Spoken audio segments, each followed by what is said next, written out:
তো মনে রাখবেন এই ওষুধটি কখন ব্যবহৃত হয়?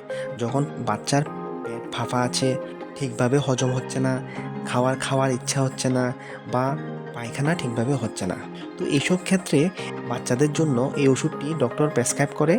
আর যদি ডোসেজের কথা বলি, তাহলে বাচ্চার ওজন আর বয়সের উপর ভিত্তি করে 2.5 থেকে 10 ml পর্যন্ত ডিভাইডেড ডোসে দেওয়া হয়। মানে একসঙ্গে দেওয়া হয় না, এটাকে ডেইলি 2 বার বা 3 বার এভাবে খাওয়ার পরে নিতে হয়।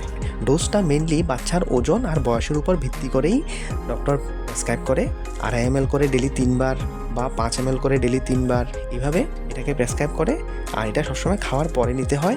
আর যেসব বাচ্চারা খাবার খায় না বা একবার খেলে আর দ্বিতীয়বার খাওয়ার ইচ্ছা করে না, পেট ফেপে থাকে, হজম ঠিকভাবে হয় না, পায়খানা ডেইলি ঠিকভাবে করে না, একদিন পায়খানা হয় আবার 3 দিন পায়খানা হয় না, এই ধরনের সমস্যা কিন্তু বাচ্চাদের মধ্যে কমন। বাচ্চার মা-বাবা এটা ভালোই জানে।